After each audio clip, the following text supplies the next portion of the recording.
When you're putting your resume together for the first time, it's worth gathering information from resources such as the internet to get the bare bones together. Um, when you are detailing what you've got, I'd say keep it to the point. People are busy, they don't have a lot of time to read through paragraphs to understand that you have a certain qualification, so really put it in there in a concise manner. And then once you've got that template together, do some research around the job that you're applying for in the company and try and tailor it so that it's something that applies to this particular role. You don't want to get the impression that you've just sent a blanket resume to them. So if an advert is saying we need these certain skills or these certain sort of experience, then try and add that to your resume so that people can read it quickly and put you in the to keep pile. If you don't have that experience, I guess what I like to see in a resume is someone who actually gives me the impression that they want to work here and they've got a reason to work here. So, for instance, if you don't have any mining experience, put in the resume or the cover letter why you want to work in mining.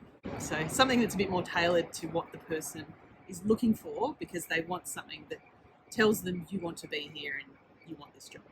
First of all, the job, really sort of understand the needs of the job, and the other is who will be reading your resume. Target your responses to the job, and I guess thinking about who's going to be reading it, responses that are appropriate for the person reading it. Thinking about the type of language that you use. I mean, there's some facts in your resume. So my best piece of advice would be not to underestimate the amount of unpaid or volunteer work that you may do.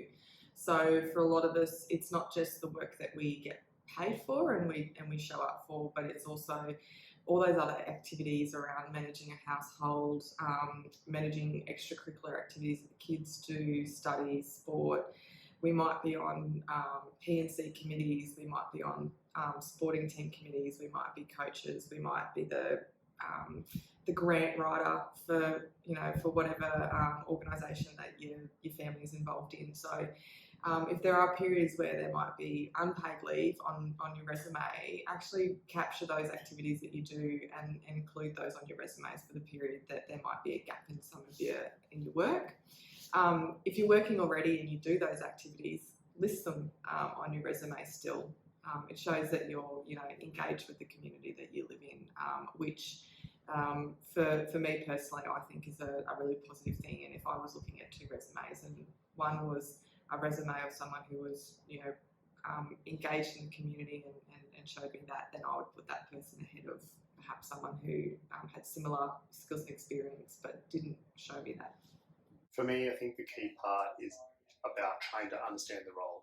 And so the way that I do it is I talk to people that know the role. It might not necessarily be from the same company, but somebody who knows what that role entails. And it is way better if you can get somebody from within the organisation. Just not only to do some due diligence on the role and what it is and see if it fits for you properly, but also to help review that resume, give you some feedback and give you ideas on how to make it more targeted and really hit the mark. The best resumes that I've seen are very simple, straight to the point, and they're not just focusing on the technical things or the work that people have done, but also on the cultural aspects of what they can contribute to the team. It's not always about the skill that you're going to bring to the role, because you can often learn that on the job. It's more about cultural fit. So what skills can you bring in? What soft skills can you bring in? What are the potential upsides from hiring that person in the future? Do they show some leadership qualities? Do they fit in with everyone else in the team? Because if we can get someone that's a good team fit, it helps the morale of the rest of the team as well. So from an entry level point of view, it's not necessarily about the skills, it's about the cultural fit and that team motivation and balance.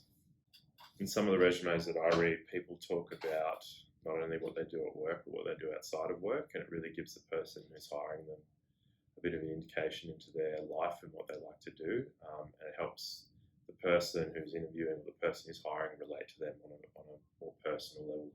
And that can often spark some really good conversations about what do they like to do, and that then gives that person an idea of how they can fit into the team. So over the last 25 years, I've seen quite a few CVs or resumes coming across my desk, job applications, and I suppose the best advice I could give was be honest. Keep it short and concise. Be honest, be open,